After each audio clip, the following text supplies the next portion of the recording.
Hello, I am Emmett, and this is my first video. I wanted to give a warning for photosensitive viewers. I move around the canvas a lot, and there may be some flashing colors as I color the pieces and mess around with gradient maps. So if you're sensitive to either of those things, this is not a video for you. This is the first speed paint I've ever recorded from Photoshop, and I knew whilst drawing it that I would end up turning it into a video.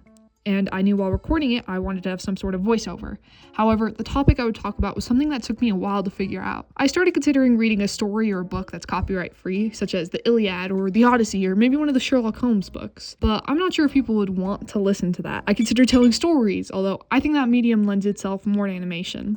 And I also considered rating things, such as albums or books or TV shows or whatever. Maybe that would be better, but I'd chose something else. The topic I landed on for this video is the video itself. I wanted to make this video to finally upload something to YouTube because I really want a career in art. At the moment, I am a high schooler, which may be obvious from the speed paint playing, and I have finally decided what I want to do with my future. I've been drawn to creative jobs for a very long time. In middle school, I took a creative coding class, and that gave me the idea of doing art for video games, or when I took a web development class, it was either that or designing websites.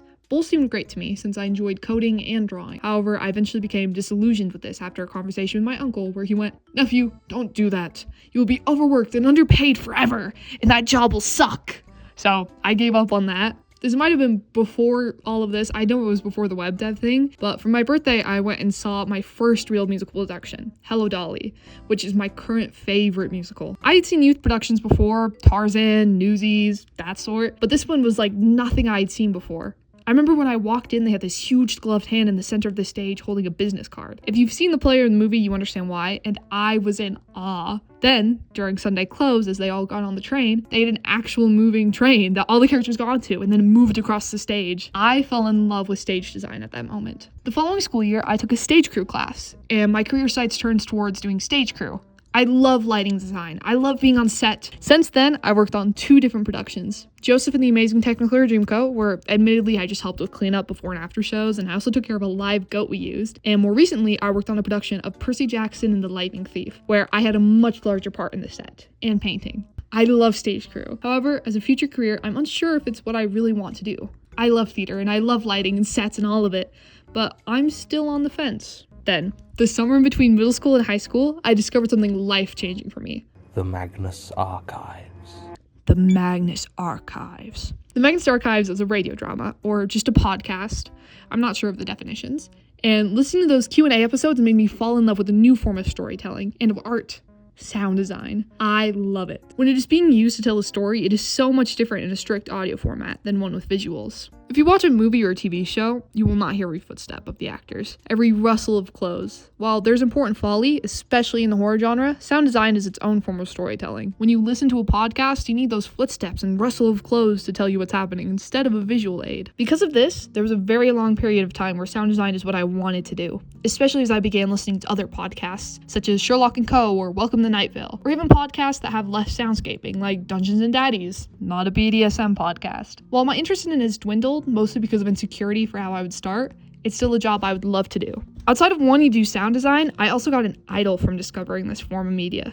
Jonathan Sims. I just want to say how cool this guy is and how much he has done. He is one of my favorite storytellers and voice actors. He is a 2-time published author, 13 Stories and Family Business, and he wrote the Magnus Archives and is working on the Magnus Protocol. He's worked on other podcasts as well, and he's in a band. He wrote a lot of the songs, and he's the frontman, playing the character Johnny DeVille. Not to mention, just his voice acting work. I love Slay the Princess. He did such a great job in it with all the different, voices in your head. It was so cool. Or in Dungeons and Daddies. Everyone on there has other creative jobs, and that just seems so cool to me, you know? They're actors and movie writers and comedians, and that's just so awesome.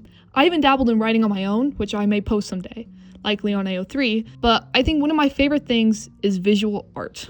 Illustration, color pencil, pen, watercolor, gouache, acrylic, oil, and digital painting, I love them all. With all this being considered, my love for creative jobs and an array of ones that I would choose from, it may be shocking to learn that for the past year, I have had no idea what I wanted to do. Anytime someone asked me what I wanted to do in the future, I would sigh and whine and shrug and give a simple, I have no idea. I have no clue. I have no idea.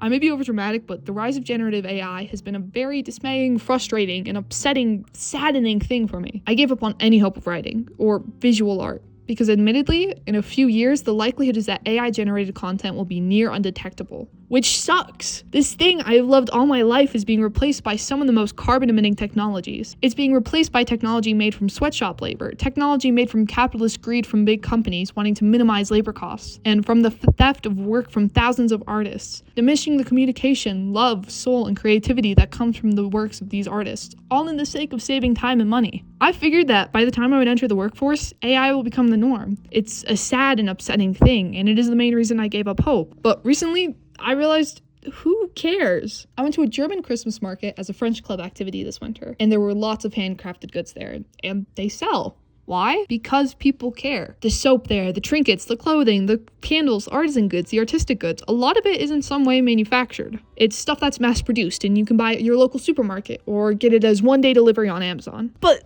people enjoy homemade goods, the goods that took more time, that have love put into them. This isn't me demonizing people who buy manufactured goods, of course not. I'm making an example of how people will still care about handmade art in the future. People like me. So why not make it? I've been watching and looking at a lot of artists lately. Like, if you see the tiefling I'm drawing here with the bat wings, I wanted to draw this because Volapardus, Volapardus,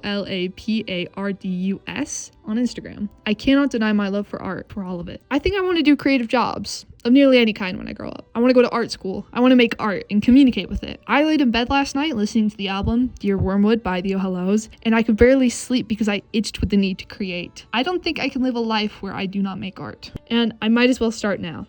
So here's a speed paint of me practicing drawing characters with wings because I'm not used to it and I want to practice and create more art.